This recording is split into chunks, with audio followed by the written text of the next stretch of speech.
한미 정상회담의 최고 성과는 미사일 지침 종료라고 지난 콘텐츠에서 말씀드렸습니다. 처음 지침이 종료되었을 때 솔직히 중국의 반응이 무척 궁금했습니다. 하지만 의외로 중국은 잠잠했습니다.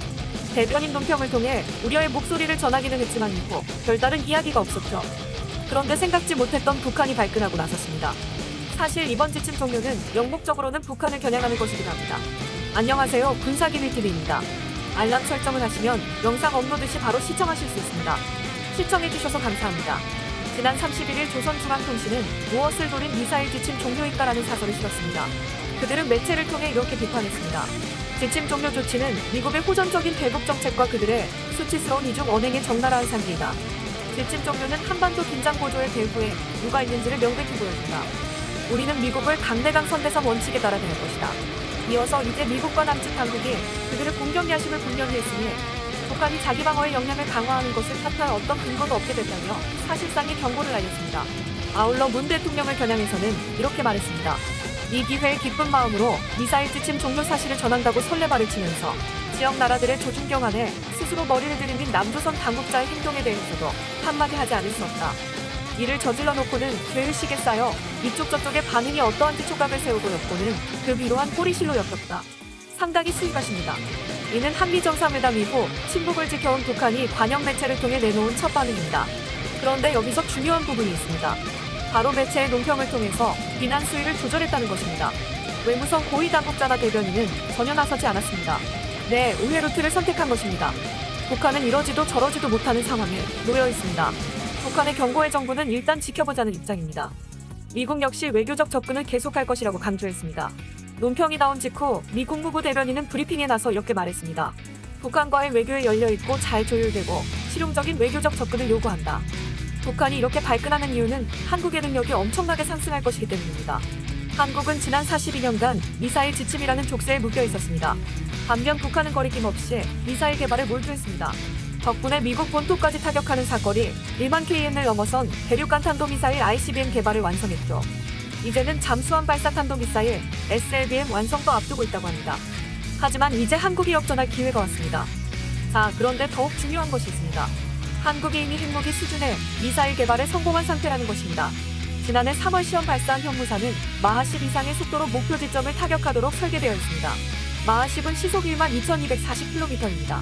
지상에 떨어질 때 순간 이력은 전술 핵 수준에 이릅니다. 사실상 핵미사일이라고 봐도 됩니다. 한국은 이미 엄청난 수준의 전략무기 개발에 성공했지만 당당하게 공개하지 못했습니다. 바로 미사일 지침 때문이었죠. 문 대통령은 지난해 7월 국방과학연구소를 방문해 이렇게 강조했습니다. 세계 최고 수준의 탄두 중량을 갖춘 탄도미사일 개발에 성공했다. 하지만 미사일 명칭은 언급하지 못했습니다. 이제 누구의 눈치도 볼 필요가 없습니다. 한국이 놀라운 이유는 그동안 지침을 지키면서도 계속해서 기술을 개발해온 것입니다. 덕분에 충분한 기술력을 갖추었습니다. 이제 최대 사거리와 탄두 무게를 마음껏 늘리며 대량 생산에 착수하면 됩니다. 국방과학연구소에 따르면 당장 지금이라도 발사 버튼을 누를 수 있습니다. 이미 실전 배치까지도 마쳤기 때문입니다. 이미 우리의 기술을 공개한 적도 있습니다. 2017년은 북한의 도발이 심각한 시기였습니다. 2017년 9월 북한이 핵실험을 강행하자 정부는 현무미사일 시험 발사로 무력 시위에 나섰습니다. 군 관계자는 이렇게 강조했습니다. 시험 발사한 뒤 방산업체에 추가 미사일을 주문해 줄어든 수량을 다 채웠다. 한국의 순항미사일 개발도 세계 최고 수준에 도달했습니다. 사거리 1500km를 넘어서는 순항미사일 개발은 오직 미국, 러시아, 이스라엘 그리고 한국만 성공한 상태입니다. 놀랍습니다. 순항미사일은 지상뿐 아니라 해군 잠수함에도 탑재할 수 있습니다. 사실 한국과 미국이 맺은 미사일 지침은 조약이 아니었습니다.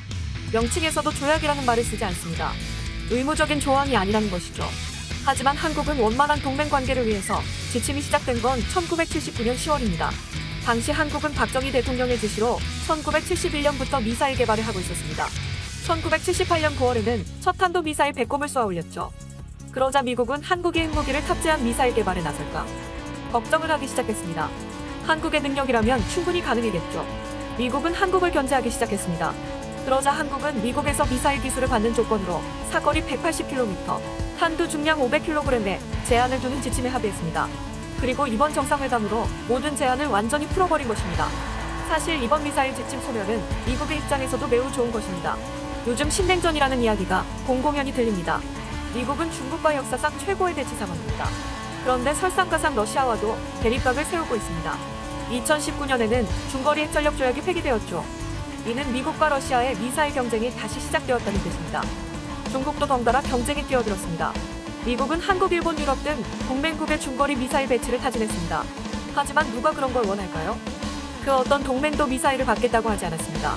미국, 러시아, 중국이 군사력 대결을 하는 가운데 미국의 미사일을 받는다는 건 전쟁의 중심에 들어가는 겁니다. 총알바디가 된다는 의미이죠. 한국의 장거리 미사일 개발은 미국의 우회 전략입니다. 그런데 이 경우는 미국의 미사일을 받는 것과는 차원이 다릅니다. 이는 한국의 힘을 키우면서 외교적인 간섭을 받지 않는 것입니다.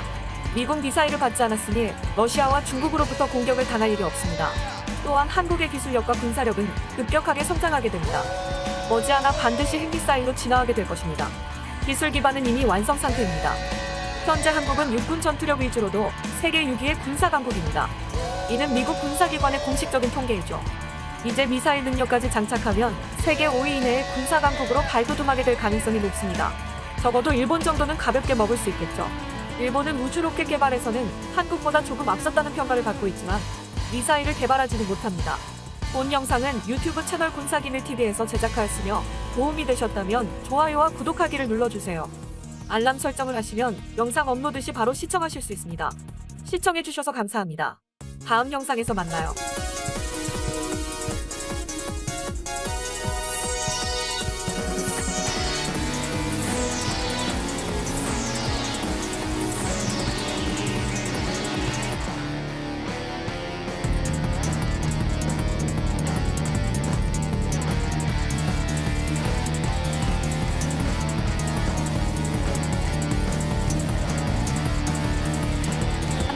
한미